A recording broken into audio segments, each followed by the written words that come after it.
नमस्कार विद्यार्थी मित्रांनो, आज आपण पाहणार आहोत एम ए मराठी M54 123 मध्ययुगीन वाङ्मयाचा इतिहास यातलं पुस्तक तिसरं, त्यातला पंडिती आणि शाहिरी साहित्य, त्यातला घटक चौथा, पंडित कवींची स्फुटकाव्ये.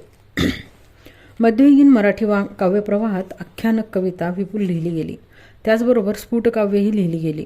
संत नामदेव, ज्ञानेश्वर व त्यांच्या प्रभावातील वारकरी कवींनी विपुल स्फुट कविता लिहिल्या होत्या. अभंग, आरत्या, भूपाळ्या, गवळणी इत्यादी रचना प्रकारात हे स्फुटकाव्य लिहिले गेले. नित्यपठनाच्या हेतूने, भक्तीच्या व श्रद्धेच्या हेतूने हे स्फुटकाव्य लिहिले गेलेले दिसते. संत एकनाथांनी भारूड, गवळणी इत्यादींच्या रूपाने स्फुटकाव्य जनसामान्यांपर्यंत पोहोचवले.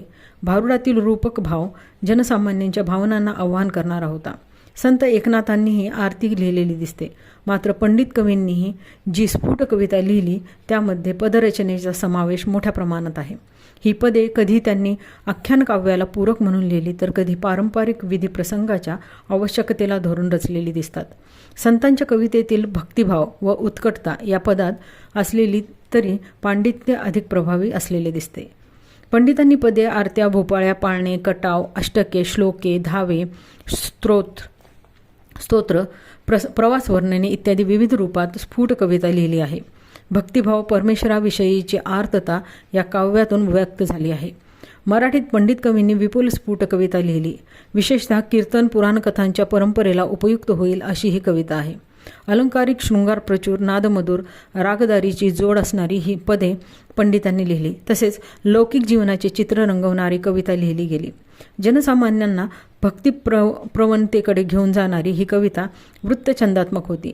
पंडितांच्या वृत्तछंदावर चांगली पकड असल्यामुळे त्यांनी विविध वृत्तात्मक स्फुट कविता रचले. त्यामुळे यमक प्रधानता, नादमाधुर्य, भाषा चमत्कृती या गुणांचा प्रत्यय या कवितेतून येतो. या कवितेतही समकालीन समाज जाणीवांची चित्रे क्वचित प्रसंगी कवींनी रेखाटलेली दिसतात. तसेच यातील काही कविता आजही जनसामान्यांच्या नित्यपठनाचा भाग झालेली दिसते. या कवितेचे स्वरूप निवडक पंडित कवींच्या स्फुट रचनेच्या आधारे पाहूया. मुक्तेश्वरांनी आख्यान काव्याबरोबरच काही स्फुट कविता लिहिल्या आहेत. रघुवीर मुक्तामणी प्रकटे, अंतरी वासना खोटी रे खोटी, भजा हो भजा माझ्या एका नाथासी ही पदरचना त्यांनी केली आहे. पुरुष म्हणजे मज कर न सोसावे ही कटाव रचना व उठी रे गोपाळा उघडी स्वरूप लोचना हे भूपाळी मुक्तेश्वरांनी रचली आहे. शिवाय ज्ञानदेव, एकनाथ, महालक्ष्मी, तुलसी यांच्यावरही आरत्या त्यांनी रचल्या आहेत.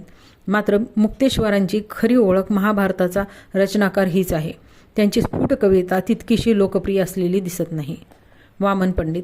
वामनांनी विपुल स्फुट कविता लिहिली. ती प्रासादिक आहे. वामन पंडितांनी लिहिलेली पंचसुधा काव्य ही स्फुट कविताच आहे. ती श्लोकबद्ध असून वामनाच्या रचना कौशल्याचा प्रत्यय त्या सुधा काव्यातून येतो. पंचसुधा काव्ये हा वामन पंडितांच्या प्रतिभेचा रम्य विलास आहे. ही काव्ये कृष्णभक्तीपर असून वेदांत निरूपण व अध्यात्मभावसुद्धा व्यक्त केला आहे. गजेंद्र मोक्ष, करुणाष्टके, उपदेशमाला, मानसबोध, वामनबोध, भगवत दास्य इत्यादी स्फुट प्रकरणे वामनांनी लिहिलेली दिसतात.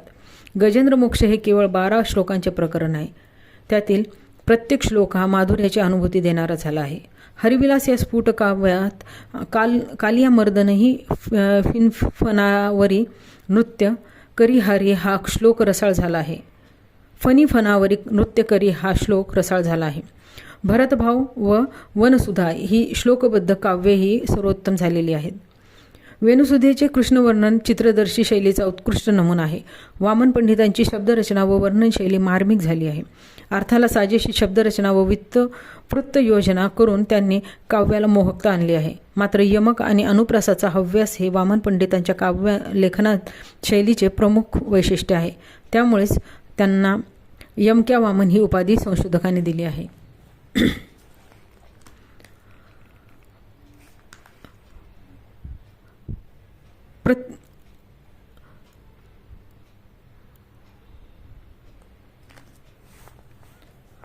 विविध प्रतिमा योजून वामनांनी सर्व काव्य सर्वांग सुंदर केलेले आहे. प्रत्येक श्लोकाच्या शेवटी मुखी रामचंद्र स्मरा हे वेळोवेळी हा चरण त्यांनी रचलेला आहे. पदरचनेमध्ये वामनाने रचलेली रघुनाथांची मज तू गती जग सर्व ही हरिनाम रे आम्ही जाणो हरीचे पाय ही पदे लयबद्ध आहेत. गोविंद घ्या कुणी गोपाळ घ्या नंदाचा हरी घननीळ घ्या हे पद वामनाचेच असावे असे वाटते. देवा इतुका मजला घ्यावे माग तसे ऐक्य भावे ही अभंग सदृश रचना यमक प्रधान रचनेचे वैशिष्ट्यपूर्ण रूप आहे. काही रचनांमध्ये वामन म्हणणे अशी आपली नाममुद्रा दिसतात. वामनांच्या या स्फुट रचनेतही यमक प्रधानता अलंकारिकता दिसते. विठ्ठल बिडकर यांनी जी स्फुट कविता लिहिली त्यात प्रसंगोपतता दिसते. पारंपरिक विधी समारंभासाठी त्यांनी रचना केल्या आहेत. भूपाळ्या पाळणा आणि पदे इत्यादी प्रकारची रचना विठ्ठल यांनी केली आहे. उठी उठी वा कन्हैया ही भूपाळी तसेच जो जो रे कुलभूषणा दशरथ नंदना हा रामाचा पाळणा खूपच लोकप्रिय आहे. हा पाळणा लोकप्रिय होण्यामध्ये यातील साक्षेप सोपेपणा व एक पदात्मक रामायणच ऐकायला मिळाल्याचा आनंद ही प्रमुख कारणे असावीत असे नाग जोशी यांनी म्हटले आहे. ये रे कृपाळा त्वरित धावर ये ब्रह्मगोकुळात वागते चरण तुझे दावी रामा रे तुझ्या नामाची तुझला लाज सावळाई विठाई माझी इत्यादी विठ्ठलांची पदे रसाळ झाली आहेत. संत कवींच्या काव्याचा प्रभाव या स्फुट कवितेवर पडलेला दिसतो. विशिष्ट छंदरचनेमुळे विठ्ठलाची पदे भजन कीर्तनात गायली गेली. लागला चटका हा प्रपंच अवघा लटका हे पद लोकप्रिय किंवा सजन सखा राम माझा नेऊ नका वनी हे पदे लोकप्रिय झाली. विठ्ठलाच्या पदरचनेमुळे जानकी वंशमनी ही जातीवृत्ते प्रचलित झालेली दिसतात. आनंद तनय हे आख्यानात विविध पदांचा वापर केला आहे. सीता स्वयंवर या काव्यात कोण तुझ्या मनासी येतो सांग ही सीते हे गीत सुमधुर आहे. पूतना वधात कोठे हो कोठे बाळ यशोदे हे पद आणि गोरस क्रीडामधील हे बंधू इच्छी माते हे पदे रंगतदार झालेली आहेत. मन्मथ सुंदर चिन्मय माधव ही आनंद तनयाची रचना सौष्ठवपूर्ण आहे. नाचत गोपगडे मुरळीचे छंद मदनाथ मनमोहन ही गीते रसाळ व लोकप्रिय झाली. त्यांचे कारे नाठविसी कमलनयन वासुदेव का हे गीत दादरा ठेक्यात भजनी मंडळात खूपच गायले गेले. लय तालाच्या संगतीमुळे आनंद तनयांची अनेक पदे लोकप्रिय ठरलेली दिसतात. रघुनाथ पंडित हा वामनाचा समकालीन कवी होता. मात्र तो रामदासाहून लहान होता, कारण तो रामदासांना गुरु मानतो. दमयंती स्वयंवर या काव्यामुळे प्रसिद्धीस आलेल्या या कवीने रामदास वर्णन व गजेंद्र मोक्ष अशी 2 स्फुट काव्ये लिहिली आहेत. मात्र ही स्फुट पदे वेगळी नसून त्यांनी आख्यानातच मध्ये गुंफली आहेत. त्यांची संख्या साधारण 255 इतकी आहे. रघुनाथ पंडितांची पदरचना संस्कृतनिष्ठ वाटत असली तरी प्रासादिक आहे. हर हर सापडला तयावनी खेळे राज भूपसुता ही पदे सुरस झाली आहेत. रामदास वर्णन हे केवळ 11 श्लोकांचे काव्य आहे. त्यांचे स्वरूप गुरुस्तोत्रासारखे आहे. गजेंद्र मोक्षात अनेक श्लोक असून त्यातील पदे ही रचना कौशल्य प्रकट करणारी आहेत. प्राण विसाव्या रामा येशील कधी हा भक्तिपूर्ण धावा आहे. घोर हे उपेक्षा माझी या पदात काठोकाठ भरलेली आर्तता दिसते. श्रीहरी धनी वरी देखिला मनी रेखिला हे पद लयदार व ठसकेबाज झाले आहे. रघुनाथ पंडितांची पदरचना काव्यमय प्रासादिक रसाळ झाली आहे. कवी आनंद तनय या कवीचा समकालीन कवी म्हणून कवी अनंत हा कवी प्रसिद्ध आहे.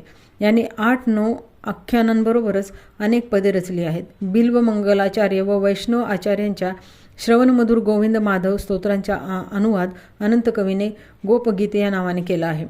तो सुरस व प्रभावी झाला आहे. मूळ काव्यात 71 श्लोक असले तरी अनुवादात 23 समवृत्त श्लोक अनंत कवीने रचले आहेत.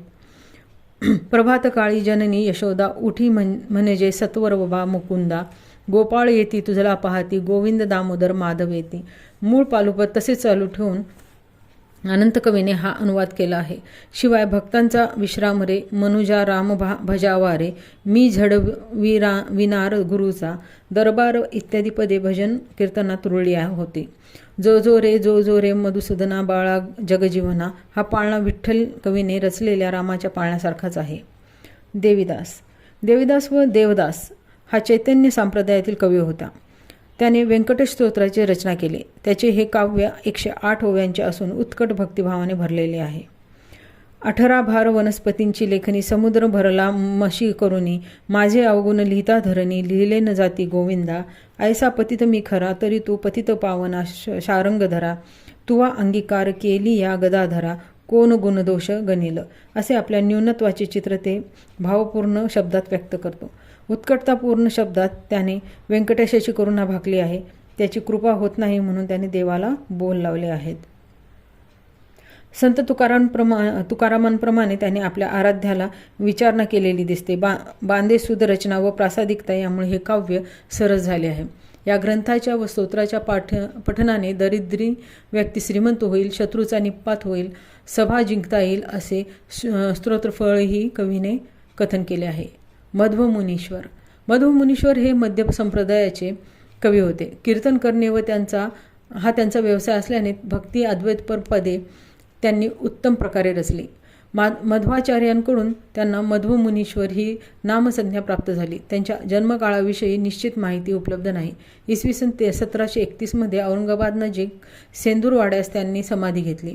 मध्व मुनीश्वरांची पदरचना कृष्ण व रामभक्तीपर आहे. भावपूर्णता हे या गीतांचे लक्षणीय विशेष म्हणता येईल.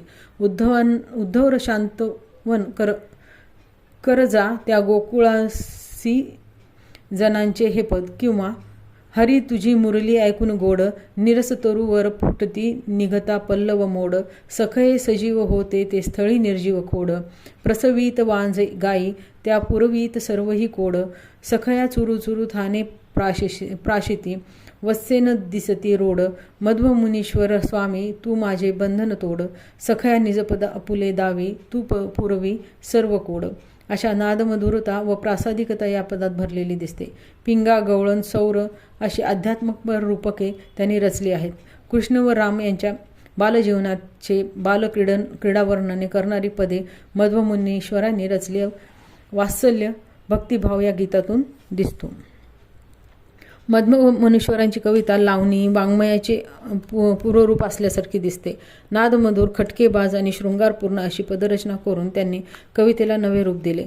राजश्री जोगांच्या मते मध्वमुनींचे आध्यात्मिक आणि भक्ती या नात्याने असलेली पदवी शंकातीत असली तरी त्यांच्या कवितेत पूर्वीच्या संत वा भक्त या कवींप्रमाणे शृंगारही उतरलेला आहे. राम हे दैवत असले तरी शृंगाराच्या आविष्कारासाठी त्यांनी राधा व कृष्ण यांचा आश्रय घेतला आहे. त्यांच्या कित्येक कवितांना आधुनिक नाट्यगीताचे स्वरूप आलेले दिसेल आणि नाट्यगीतांच्या या प्रथेतून लावणीतील शृंगाराचा उगम झाल्याचा संभव आहे. जोगांच्या या अभिप्रायात मध्वमुनीश्वरांच्या कवितेचे स्वरूप उलगडते. लावणीचे पूर्वरूप म्हणून त्यांनी या कवितेचा उल्लेख केला आहे. अमृतराय हे मध्वमुनींचे शिष्य होते. संसाराला कंटाळल्यामुळे त्यांनी भिक्षावृत्ती धारण करून भटकंती सुरू केली. प्रवासात त्यांची गाठ मध्वमुनींशी पडली. अमृतरायाच्या मूळ थट्टेखोर स्वभावाला मध्वमुनींनी मुरड घालण्याचा सल्ला देऊन त्यांना ईश्वरभक्तीकडे वळविले. पुढे ते यशस्वी कीर्तनकार झाले आणि ईश्वरभक्तीपर पदे लिहू लागले. नानासाहेब पेशवे यांची त्यांच्या कीर्तनकलेवर खूप मर्जी होती. त्यांनी अनेक आख्याने रचली आहेत. कीर्तनकलेला पूरक म्हणून अमृतरायांनी अनेक रसाळ व मार्मिक पदे रचली आहेत. त्यातून त्यांच्या भाषाप्रभुत्वाची साक्ष पडते. अमृतरायांनी कटाव रचनाही केली आहे. अमृतरायांच्या नावे 100-150 पदे आढळतात. संसारिक जनांना उपदेश, भक्ती, शृंगार असा आशय त्यांनी या पदात व्यक्त केला आहे.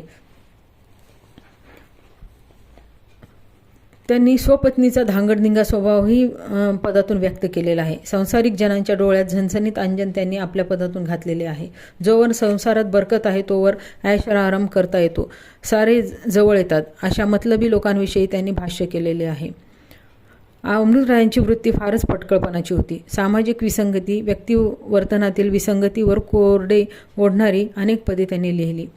भोंदू साधूंची कानउघाडणी त्यांनी केली आहे. सज्जन हो निजगुण आपुले उमजाना असा प्रेमळ उपदेशसुद्धा त्यांनी केला आहे. साध्या पण परिणामकारक शब्दकळेमुळे त्यांची पदे प्रभावित झाली आहेत. पदांना आकर्षक चाली असल्यामुळे ती सरस झालेली आहेत. मध्वमुनींच्या लेखनाचा प्रभाव अमृतरायांच्या पदरचनेवर पडलेला दिसतो. रामकृष्ण बालक्रीडेवर मध्वमुनीप्रमाणेच अमृतरायांनी पदरचना केली आहे. मात्र स्वतंत्र अशी अनेक पदे त्यांनी रचलेली आहेत. अमृतरायांच्या पदरचनेत कोठेही क्लिष्टता नाही. मधोमुनीश्वर व अमृतराव हे पंडिती व शाहिरी काव्यातील दुवा आहेत. भक्ती हे त्यांच्या लेखनाचे आशयसूत्र असले तरी अभिव्यक्ती पंडिती वळणाची लावणीसारखी ठसकेबाज लयप्रधानता आहे. शृंगाराचा रंगही यांनी आपल्या कवनांना दिला आहे. अमृतरायांनी कटाव रचनाही केली आहे. त्याचे कटाव पोवाडा सदृश्य असलेली दिसतात. निरंजन माधव यांनी दक्षिणेतील चंपू काव्याची परंपरा मराठीत आणली. तसे वेदांत व छंदशास्त्रीय लेखनही त्यांनी केले आहे. स्तोत्र व संस्कृतीतील रचना प्रकार त्यांनी मोठ्या प्रमाणात हाताळलेला दिसतो. त्यात रचनेची विविधता व आशय वैविध्य आढळते. निरंजनाच्या नावे 21 स्तोत्रांचा एक संग्रह आहे. यात फक्त श्रीराम कर्मामृत स्तोत्र इसवी सन 1769 मध्ये लिहिल्याचा उल्लेख आहे. या संग्रहातील 13 स्तोत्रे देवांवर असून 6 स्तोत्रे देवतांवर आहेत. देवांमध्ये श्रीराम, सांज, विठ्ठल, व्यंकटेश, मल्हारी, हनुमान, कृष्ण, गुरु व ज्ञानदेव यांचा समावेश आहे. देवतांमध्ये भवानी, तुलसी, लक्ष्मी, गोदावरी, भगीरथी व या देवता व नद्यांचा समावेश आहे. श्रीराम कर्णामृत व्यंकटेश स्तोत्र यांची श्लोक संख्या 100वर असून अन्य स्तोत्रे 8 ते 50 श्लोकांपर्यंत आहेत. मंत्र रामचरित्र हे स्तोत्र चमत्कृती प्रधान आहे. यातील 13 पद्यात श्रीराम जयराम जय जयराम या मंत्राचा अद्याक्षरा श्लोकांच्या प्रारंभी वापरलेली आहेत. पहिल्या 6 ओळीत राम अवताराची कथा व प्रयोजन सांगून पुढील कथा थोडक्यात सांगितली आहे. निर्वेष्ट राघव चरित्र हे स्तोत्र ओष्ठ उच्चार वगळून रचले आहेत व प वर्गातील कोणतेही ओष्ठ अक्षर त्यांनी या स्तोत्रात वापरलेले नाही. निरंजन माधवांनी काही लघुस्तोत्रे रचली आहेत. त्यात त्यांनी वेदांत निरूपण करण्याचा प्रयत्न केला आहे. हनुमान स्तोत्र हे प्रासादिकतेमुळे कर्णमधुर झाले आहे. गोदावरी, मानसपूजा ही स्तोत्रे पेशवकालीन सामाजिक स्थितीवरही भाष्य करतात. दागिने, रेवदंडी, पितांबरे यासारखी तत्कालीन प्रसिद्ध पेठांची वस्त्रे, स्त्रियांच्या वेशभूषा, विविध प्रकारचे लाडू, खिरी, दूध, दही यांचे उल्लेख यातून पेशव्यांच्या सांस्कृतिक जीवनावर त्यांनी भाष्य केले आहे. महालक्ष्मी स्तोत्र हे श्रुतिमधुर झाले आहे. गजश्व धेनू धन दासदासी देशील तुझ्या करिता जपासी अशा लौकिक लाभावर कवीने भर दिला आहे. ज्ञानेश्वर या स्तोत्रात सुरम्य शब्दयोजना केल्यामुळे ते श्रवणीय झालेले आहे. निरंजनाची ही प्रदीर्घ स्तोत्रे आहेत. तुलसी स्तोत्र, भगीरथ स्तोत्र, शंभ शिवस्तुती ज्ञान, राम कर्णामृत, मल्हारी स्तोत्र, राज, व्यंकटेश स्तोत्र, हनुमान स्तोत्र इत्यादी स्तोत्रे प्रदीर्घ आहेत. रामकर्णामृत त्यांनी रामाच्या विविध गुणांचे आदराने वर्णन केले आहे. राम, सीता, लक्ष्मण, भरत आणि हनुमंत या रामपंचायतनांचे सुंदर चित्रण त्यांनी आपल्या श्लोकात केलेले आहे. अनुप्रसाधीनता, संस्कृत प्रचुरता, अप्रयुक्तता, वृत्तदोष व पुनरावृत्ती यामुळे या स्तोत्रातील भाषा व रचना दोषही दिसून येतात. असे काही दोष वगळल्यास निरंजनाच्या स्तोत्र रचनेत कल्पनाचातुर्य व विविधता प्रत्ययाला येते. भक्ती व काव्यसौंदर्याचा एकत्रित आविष्कार या रचनांमधून पाहावयास मिळतो. निरंजन काव्यानंदाचा भोक्ता होता. राजकारण, समाजकारण यांचा प्रत्यय त्यांनी आपल्या लेखनातून दिला. निरंजनाने लिहिलेल्या प्रवास वर्णनातून तत्कालीन सामाजिक स्थितीगतीचे मार्मिक चित्रण केले आहे. हिंदुस्थानभर प्रवास करताना आलेल्या अनुभवांचे आकलन त्यांनी केले आहे. प्रयोगक्षेत्री स्त्रियांच्या वेणीनाद विधीचे वर्णन करताना कवी म्हणतो, 56 देशाहून लोक येती, क्षौर कर्मे पुरुषासी होती, अपूर्वता असे एक त्रिवेणी, सुवासिनी देती असती वेणी. अशा तीर्थक्षेत्रांच्या ठिकाणी जो व्यापार चालत असे त्यांचे सूक्ष्म निरीक्षण निरंजनांनी केले आहे. तेथील व्यापाऱ्यांची वृत्ती आणि संस्कृती त्यांनी नेमकेपणाने रेखाटली आहे. अशा व्यापारी लोकांच्या वर्तनाचा आणि परखड शब्दात समाचार घेतला आहे.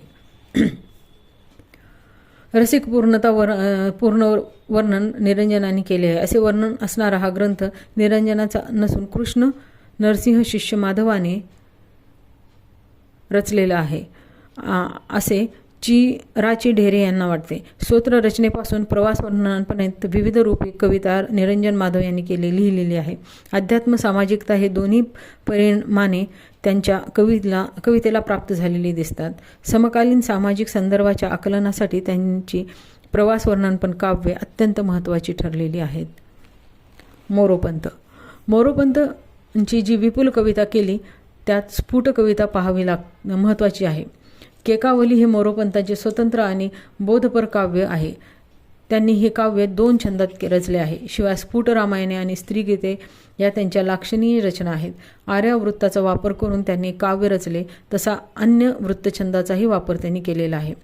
केकावली. मोरोपंतांचे आर्या केकावली हे अखेरचे काव्य. ते त्यांनी नंतर श्लोकबद्ध केले. आयुष्याच्या उत्तरार्धात केलेले हे लेखन म्हणजे परमेश्वराला घातलेली आर्त अशी हाक आहे. पंतांची आर्या वृत्तावर असलेली हुकूमत त्यांच्या आर्या केकावलीत ठायी ठायी दिसते. करुणा, आर्तता, धीटपणा, विश्वास, समाधान इत्यादी मनोभावांचे दर्शन त्यांच्या काव्यातून घडते. संत काव्यांप्रमाणेच परमेश्वराच्या प्रियेची भूमिकाही त्यांनी वठविली आहे, तर कधी बालभावनेचे रूप त्यांनी व्यक्त केलेले आहे. मोरोपंतांचे स्त्रीगीते. प्रासादिकता व अकारण अलंकारिकतेतून मुक्त असणारी मोरोपंतांची स्त्रीगीते ही लाक्षणीय निर्मिती आहे. सीता गीत, सावित्री गीत हे ओवीबद्ध गीत रचना त्यांनी सुबोध रसाळ भाषेत केली आहे. त्यात स्त्री सुलभ भावभावना व्यक्त करून सांसारिक स्त्रियांसाठी हे लेखन त्यांनी केलेले आहे. या स्त्रीगीतांचा बाज लोकगीतांसारखाच आहे. वाचविले सर्व हनुमंते बाई, सांगो याची काही उपकार, हनुमंते आम्हा दिले चुडे दान, ऐसा नाही आप्त दुजा कोणी. हे सीता गीतामधील सीतेचे उद्गार स्त्रीसुलभ भावना रेखाटणारे आहेत. रचना, चमत्कृती, अलंकारिकता यापासून ही स्त्रीगीते दूर आहेत. या गीतांमधील कथानिवेदक स्त्री सुखी आहे ती उत्कटपणे व्यक्त झालेली आहे. सावित्री गीतात यमाने पाणीग्रहण केल्यानंतर सत्यवानाला यमाच्या पाशातून मुक्त करणाऱ्या सावित्रीचे चित्र रेखाटले आहे. तर रुक्मिणी गीतात रुक्मिणीने सांगितलेली स्वयंवर कथा उभी केली आहे. कृष्ण तिला पळवून नेताना वर्णन ती करते. मला नेता वीर एकटी न बोले, वाटले ते कोल्हे सिंहस्वामी. असा कृष्णाच्या शूरत्वाचा अभिमान ती व्यक्त करते. पंतांचा स्त्री मानस प्रवेश अप्रतिम झाला आहे. त्यामुळे स्त्रियांच्या मुखातील सुलभ भाषा या गीतांना लाभलेली आहे. एकंदरीत पंडित कवींनी पसवलेली स्फुट कविता कीर्तन परंपरेला बळकट करण्यासाठी रचलेली दिसते. यातील बरीच कविता लघु आख्यानांच्या स्वरूपाची आहे. त्यामुळे तिच्यात आख्यान काव्यांचे विशेषही समावलेले दिसतात. बहुतांश कविता ही राम व कृष्ण भक्तिपर कविता